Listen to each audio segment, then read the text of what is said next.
Brasil nunca más podrá bailar samba tranquilo. Hablo demasiado para unos y demasiado poco para otros.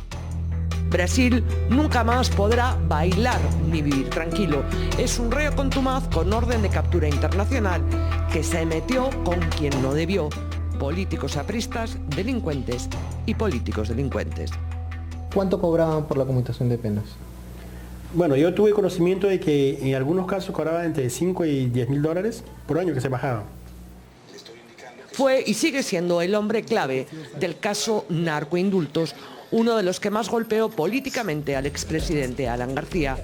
Uno de los casos que amenazaba con dinamitar la Casa del Pueblo y los alrededores y que terminó solo con un funcionario de medio pelo sentenciado. Facundo Chinguel. Un caso estrellado, o con mucha estrella según cómo se mire. Un caso que 6 años después ha dado un giro esperado. Sí, esperado. Brasil fue sentenciado a 13 años por narcotráfico y llegó a ser delegado de organización del penal de Lurigancho. En Cana era de respeto y fue captado por los integrantes de la Comisión de Gracias Presidenciales a cargo, en aquel entonces, del aprista Facundo Chinguel. La comisión recopilaba y valoraba los expedientes de los presos que solicitaban el indulto o la conmutación, reducción de su pena. Chinguel, aprista de carnet y exabogado de Alan García, la presidía. Era el encargado de hacer los informes recomendando la gracia presidencial o desestimándola.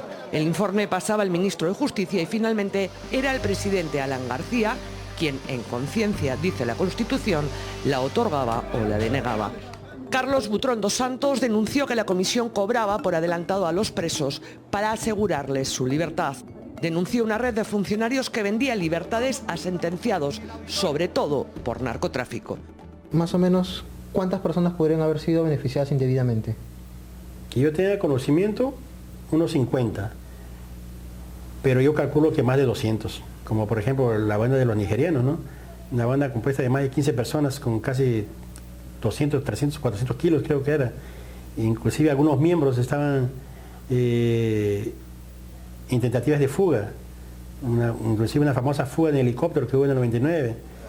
Se presentó voluntariamente ante la megacomisión que investigaba al entonces expresidente Alan García. También se presentó voluntariamente ante la Fiscalía y dio declaraciones a algunos medios de comunicación. Durante meses sostuvo la misma versión. Brasil hizo temblar al APRA, lo que declaraba como aspirante colaborador eficaz se iba corroborando.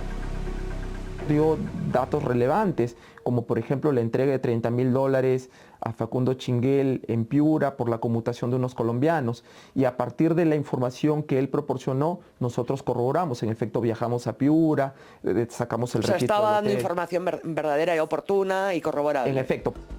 El caso narcoindultos cada vez se hacía más grande. Las cifras que se fueron procesando eran abrumadoras, apelando a una política de deshacinación de cárceles.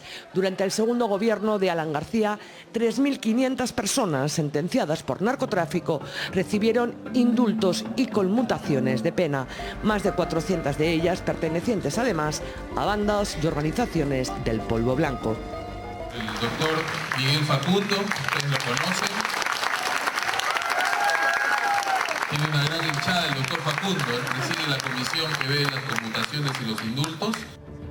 Aquí vemos, por ejemplo, al que era ministro de Justicia, Aurelio Pastor, en una visita a una cárcel de Cajamarca. ¿Cuántos años tiene acá ya? Ya voy a cumplir 10 años ya. ¿Y cuántos años le han dado? ¿15? Estoy con 15 años. ¿Se va a portar bien o no? Sí. ¿Seguro? Sí, todo el tiempo. Prepare su expediente ahorita. Ya. Por favor, le pido por favor de que por mi hijo, Hoy día quiero el expediente, lo voy a firmar esta semana que viene. por favor. Quedó en evidencia que eso de las conmutaciones y de los indultos fue, para decirlo en el idioma pastor, una empanada con mango. ¿Y quién sería el cerebro de esta organización? ¿Facundo o habría alguien más? No, obviamente que Facundo era un intermediario de los alguien más, ¿no? Y yo creo que Facundo era simplemente el presidente de la comisión, pero era el que estaba en el cuerpo a cuerpo ahí en el penal. Facundo Chinguel fue detenido, pero era un funcionario de rango medio que solo tramitaba los expedientes y que, eso sí, cobraba por adelantado, asegurando el éxito, asegurando la libertad que era finalmente decisión exclusiva del presidente Alan García. Cuando las acusaciones son judiciales, objetivas y profesionales, allí hay problemas, pero la política está hecha para destruir al adversario en la politiquería nuestra. Nada más. El fiscal de la Nación en ese momento, José Peláez Bardales, no quiso investigarlo. Señaló que no habían elementos para incorporarlo en una investigación y por su investidura, por haber sido expresidente, solo podía ser investigado por el fiscal de la Nación.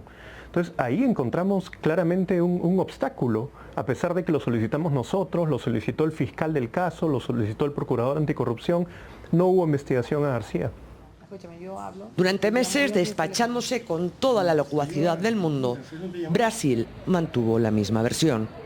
No solo habló de Facundo Chinguel, mencionó a otros miembros de la Comisión de Gracias Presidenciales y a altos funcionarios del gobierno de García Pérez. Brasil hablaba de funcionarios de la PCM, menciona a César Candela, menciona... ¿César Candela quién es? Él trabajó un momento en la presidencia del Consejo de Ministros, una persona muy cercana también a Alan García. Habla de Zabal Hernández, que fue también secretario general de la presidencia del Consejo de Ministros, que hoy tiene una sentencia por su participación en el directorio de Corpac. Habló de Nava, dijo también Nava era el clave, todo llegaba a Nava en un momento. ¿Citaron a Nava en la megacomisión? Lo citamos, por supuesto. Él dijo que él jamás había visto temas de indultos y conmutaciones, que era falso, que él no trataba esos temas con Facundo Chinguel, a pesar de las numerosas reuniones que habíamos identificado en la agenda de Palacio, ¿no? ¿Y Chinguel nunca...? Nunca habló.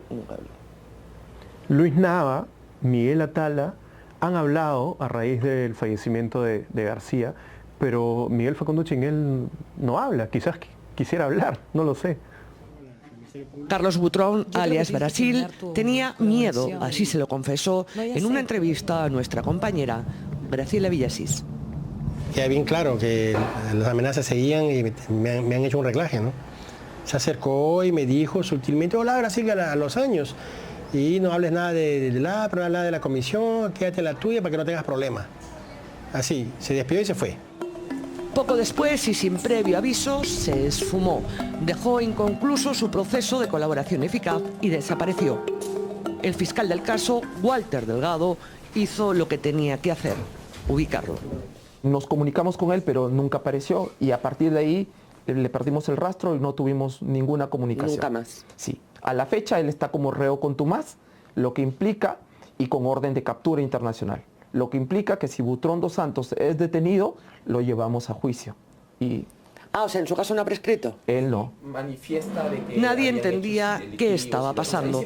La respuesta llegó pocos días después. Un medio de comunicación emitió un video donde Brasil se retractaba de todo, de absolutamente todo lo que había dicho.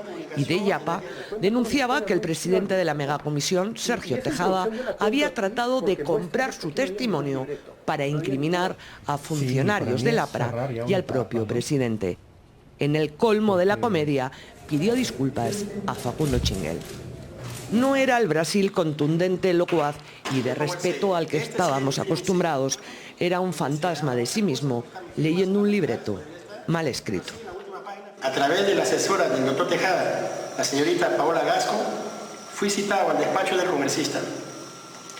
Entrevistado por él, me dijo que tenía varias acusaciones en mi contra y que para revertirlo quería que denunciara a Facundo y sus funcionarios, ya que directamente afectaría al presidente Alan García. El citado congresista me indicó que tenía el apoyo total del gobierno, de medios de prensa y de magistrados que me apoyarían, y que si declarara en esos términos, me sacarían a otro país y tendría un sueldo a manera de apoyo. Este video de retractación, por llamarlo de alguna manera, sirvió para que el APRA arremetiera contra todo y contra todos. Los apristas Jorge del Castillo y Omar Quesada denunciaron al presidente de la megacomisión y a su asesora Mónica Beco por asociación ilícita y le hicieron la vida a cuadritos al fiscal Walter Delgado. Sí, claro. Elementos había, ¿no?, para pensar que esto era parte de un operativo y que justo se produce en el momento en que el fiscal Walter Delgado está armando todo su expediente para acusar además a todos los involucrados en el tema de los narcoindultos, ¿no? Entonces, Por un lado está el tema de la represalia contra los que investigamos los diferentes casos, colegios emblemáticos, etcétera, y por otro lado estaba tumbarse como parte de toda una estrategia de impunidad del caso narcoindultos, ¿no? Las puntas de las estrellas y de la de sus secuaces brillaban más afiladas que nunca. Manuel Butrón dos Santos, hasta el sábado, era un señor. Y a partir del domingo es un delincuente. Nunca nadie ha dicho que fuera un señor, siempre fue un delincuente que estaba trabajando para algunas personas, colaboración eficaz. Para algunas pero personas. Para ustedes ahora es un señor. Para ustedes yo ahora no he es un dicho señor. eso, yo no he dicho eso. Ha creído la versión y ha denunciado a todo el mundo. Yo no he dicho eso. Pero ha creído su pero versión. no me ponga palabras que yo no he dicho. Pero... Y además, es muy importante como, si es que se lo quiere, un vocero de él. Mi patrocinador está acá, está amenazado, en fin. Le ofrecieron como se ve, me atengo a lo que él dice, ¿no? Este video de la negación fue un mazazo. Era Brasil versus Brasil. La respuesta de lo que sucedió ha llegado ahora, 6 años después, gracias a una investigación de IDL Reporteros. Son extractos de una conversación entre el aprista Jorge del Castillo y compañeros todavía no identificados, fecha 18 de octubre del 2013. Ellos estaban psicoseados por el tema del comando Rodrigo Santos. Cuéntale. Me está siguiendo el comando Rodrigo Santos para matar. Pero ¿para qué hace huevadas, querido Castillo? Puta madre, ¿tú qué crees? Que yo soy una huevada y yo soy una huevada? ¿Qué Rodrigo Santos existió?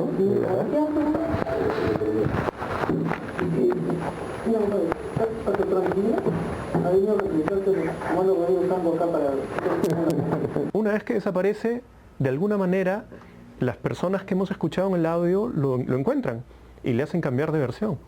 Se refiere a la gente, bueno, al audio de Jorge del Castillo. Sí, el audio de Jorge del Castillo parece indicar que él con un grupo fueron los que se encargaron del cambio de versión de Brasil. 2 días después de esta conversación, el 20 de octubre del 2013, apareció en un medio de comunicación Brasil negándose a sí mismo. Era una sinfonía muy bien ensayada, pero que siempre sonó fatal. Me causa risa esta mención. Mi amigo Sueño vivía de tocar la música. Muchos años preso, lavaba ropa, humilde. Y por ser muy cercano a mí, se le mencionó también que cobraron por su conmutación de pena. Otro extracto de la conversación entre Jorge del Castillo y compañeros todavía NN.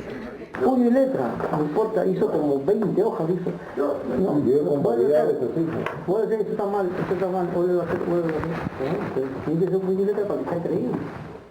El APRA sentía que había ganado el partido a Brasil en Brasil. El compañero va a colaborar porque este tipo de allá ha pedido un apoyo legal, ¿no? Ya. Para, de las cosas que habló con ellos, para poder, pues, Dios mediante, liberarse de la orden de captura. Entonces, vamos a intentarlo, pues, apelando a la medida y tomándola, ¿no? Además, cumpliendo como es.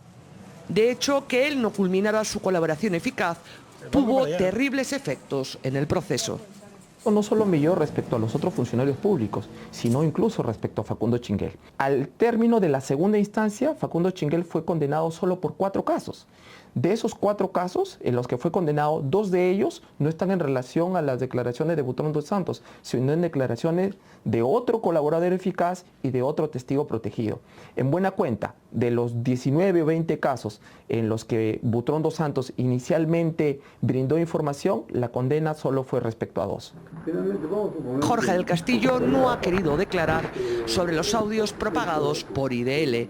Considera que la conversación que se ha hecho pública se ha manipulado y que dar explicaciones sería validarla. Reabrir el caso narcoindultos es casi misión imposible porque es cosa juzgada. Se podría abrir una nueva investigación si aparecen nuevos casos de compra de libertades o alguien se animara a hablar. ¿Qué le diría a Butrón? Que venga a visitarlo algún día de estos. Ojalá. Aunque no creo que quiera buscarme, porque él salió precisamente en esa retractación diciendo el fiscal me está cazando. Algo que a mí me mortificaba mucho era que se dudara de mi trabajo y el APRA empezó una campaña de desinformación. García lo ha dicho en uno de sus correos, si no puedes convencer, confunde. Y lo que quisieron hacer conmigo era confundir. Realmente me dio una gran satisfacción saber de que ya por fin no se conoce cómo se armó todo un operativo. Es muy difícil, a veces tú tienes las sospechas, no puedes probarlos, pero creo que hoy sí ya está a la vista, ¿no? Los audios de IDL podrían demostrar la comisión del delito de obstaculización a la justicia y o encubrimiento, pero lamentablemente estos delitos acaban de prescribir. Bueno, si eso ha prescrito no hay nada que hacer, ¿no? Pero que quede bien registrado para la historia cómo se produjo ese cambio de versión. Brasil no puede bailar samba tranquilo. Quizás algún día reaparece, ya sin libreto leído por él, pero escrito por otros.